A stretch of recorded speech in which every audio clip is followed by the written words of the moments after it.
Hi, my name is Adrienne, and I'm part of the Scholars at Dewey, which consists of Lainey, Lori, Howard, and Atlee, and today we'll be discussing the critical issue of bullying. What do you think you know about bullying? Does it just happen in person or online? If it was happening in front of you, would you know it? Bullying happens in our nation's schools every day, and most people do not understand the lasting effect it will have on a child. In this presentation, we will present what bullying is, effects it has on children, how to prevent it, and ways to help someone who has been bullied. As future educators, it is our responsibility to see the signs of bullying and know what we can do to help someone who has been bullied or needs help to stop bullying. The definition of bullying is seeking harm or coercing someone who is perceived as vulnerable. It has nothing to do with just physical size, but it can also be verbal. School bullying is divided into three core elements. It's unwanted aggressive behavior, whether it be physical, verbal. It's observed or perceived in power balance. And it's a repetition or highly likelihood of repetition of bullying behaviors. It's a constant nonstop of picking on, teasing, on physically touching someone that does not want to be touched or physically abused. The history of bullying, it originated as a term of endearment. It meant sweetheart back in the 1500s. As it changed to the 1600s, it became the definition of a protector, and it was used toward the male. He was protector of his girlfriend, he was protector of his wife. And toward the 19th century, it meant grand and excellent. Edgar Allan Poe used a lot in his poetry to mean grand, that man was grand at his ball. And in the 20th century, it changed into seeking harm against someone. And what they did is they took that bull, the bullying word, and used it as this definition of what that animal went, which aggressive, caged up, a lot of using physical force, just big and stocky. Bullying was also a critical issue that started in our schools. A lot of stories go where bullying behaviors were seen as a normal part of growing up. You heard in your childhood, oh, he's being mean, but you'll let it go. Just let it go. Or he's teasing you. Oh, those are just words. Just let it go. Don't let it bother you. It's normal. Everybody goes through it. But in 1999, it reached a peak, and the Columbine shootings was actually a change. They were alleged being bullied themselves, and they took revenge against students that they went to school with. They began easy access to computers, which put cyberbullying on the rise. Let's talk about the types of bullying. There's physical bullying, where you're actually touching somebody, you're kidding them, kicking them, tripping them, pinching them. You're walking by, you can see it in class where the student goes and knocks them over and they fall on the floor and all their books and papers fly all over the place. There's also verbal bullying, name-calling, insults, teasing, intimidation. You can see this early on from preschool when kids are taunting each other or calling each other names. Social bullying is lying and spreading of rumors, menacing looks, telling of others, and these are usually what girls do. Very cliquish. No, you're not going to play with us today, or oh, look what she's wearing today, or she making fun of how they physically look, or how they dress, or how they act. Now we have cyberbullying, which is abusive or hurtful texts. It's trolling. It's the spread of rumors across that not only affect your school, but can affect other cities nationwide. It's becoming a big problem in the US and especially in high school. And it's one of the bullyings you can't get rid of. You can't hide from it because it's everywhere now. Whereas you're younger, you go to school, you get bullied in school, you got to go home, and it was a break. It was a mental break from your person who was abusing you, or bullying you, I should say. And now it's nonstop. It's 24/7. It's on the phone, it's on the computer. You can't escape it. So now we're going to have to find ways how to address those issues. Well, let's also talk with the different types of reported bullying in schools. The first one is going to be the main one right here, which is in red, and it's 80% of name calling and insults. And you see it bullying all the time. And it's not just in our school systems, it's road rage, calling your names. And now that everybody wants to videotape everything, it's out there more prevalent. We also have shoving and hitting at 39%. We have threats and intimidation of 38%. And then we also have spreading of rumors at 29%. Reported types of bullying at school. The main one is on top, which is rumors. The spread of rumors, spread of gossip. The next one is being made fun of, names insulted, how a person dressed, how a person acts, how smart they are, how not smart they are. And then what I also liked was that they included pressure to do things that they did not want to do. And those are usually with cliques or going along with gangs or certain things where you feel like it's not right to do, but you don't want to go against the leader of the group or the leader of whoever is presenting this bullyingness. Who's most likely become the types of bullying that are affected by? And as you can see in the pink, it's mostly girls. And I was also surprised to see how many boys are affected. But you could tell the big gaps between bullying, cyberbullying between girls. There's a big extent, and almost 70% of the people that they did this data on, 70% were girls that were affected. Domestic, emotional, name calling, teasing, constant ridicule of how they look.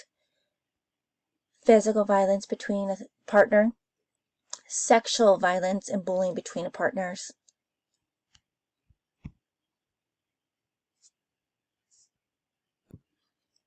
So why do bullies bully? Stress and trauma, change in family dynamics, parents' divorce, death of a loved one, or gain of a sibling. It shows that these people who are bullies don't know how to deal with the feelings inside of them. They're not taught, they're not given the proper tools of how to express themselves. They're feeling sad, they're feeling lonely, and there's no one there at home or providing a guardian or at school teaching them how to express this in a healthy manner. Instead, what they're doing, they're building it all up, and they see somebody who they perceive that's more vulnerable than them, and they attack them. And they use all that pent-up feeling and throw it right at that person. And they need to learn how to use it in a positive coping mechanisms. Verbally express themselves through journals, through speaking to someone. But if they don't have that, and they don't have the tools, then how do we expect these bullies to learn anything? They use it and they turn it into aggressive behavior. They use it to control. They don't like feeling that way they do, so they're going to push it off. And the more they push it off, the better they feel about themselves seeing somebody else in pain who are suffering just like they are. Misery enjoys company. They also have some bullies who just enjoy doing the pain. They can have a perfect life at home, and they just love tormenting someone. They like to see somebody in pain. There are some bullies that are out there like that. They have a difficult home life. They feel like their parents don't have enough time to spend with them, often feeling neglected.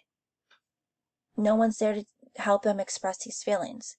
Whether they do come home from a proper or positive home life, if they don't have someone there they can talk to, they can express themselves, a release of some way, what else could they do? How else are they going to learn to express themselves in a positive manner? You're going to have now low self-esteem. They're going to use their aggression to mask their insecurities. Where are they getting their insecurities a lot? Not just school from low test scores or not being popular enough, but they also see themselves on social media, what's out there on television. You have these celebrities showing themselves in the best features, but forgetting to tell their followers that they have photoshops and filters and they have proper nutrition and trainers, everyone to help them feel where they're at their best. Instead, you have these bullies or ones that want to see this social media pictures get mad within themselves because they don't look that way. So they get all this pent up anger and again don't know how to release it, so they see somebody else who may be pretty, who may not be, and they just throw that anger toward them because it's going to make them feel better releasing all of it and then seeing the other person being in pain.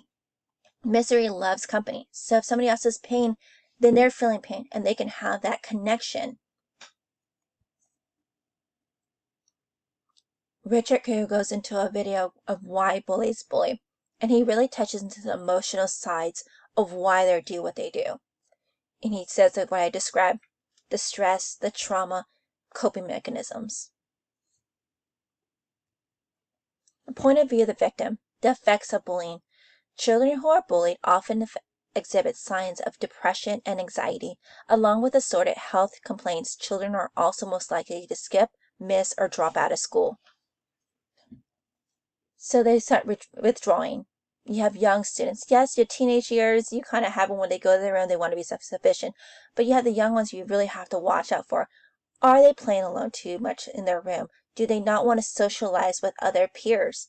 Also, in the morning when they start complaining about stomach ache, like, oh, I don't want to go to school, my stomach hurts. And you hear a lot of parents like, no, you're fine, just go to school, and not really taking that time to get into, well, why does your stomach hurt? What's going on? And branch it from there. Something going on with school? Are you having fun with school? Who are you playing with at school? I always ask my son that. Who did you play with at school today? What did you guys play? And he'll branch off from there. I try not to ask so many yes or no questions and have him really start talking to me. And it's who is likely to mostly be bullied. Majority of the drip is going to be minority groups are targeted, whether it's gay, trans, culturally different than what other students are. They're going to be the most victims of bullying. Children who witness bullying have a bigger probability of showing anxiety or depression and a higher chance of getting into smoking or drinking. Those are going to be those coping mechanisms. We have bullies dealing with their aggression, being with a victim and showing their coping mechanisms. They're going to turn to things that they shouldn't be turning to either, because sometimes they're also afraid to speaking out. They may not have somebody to turn to and voice what's happening to them. In rare cases, you're going to have some students retaliate with violence.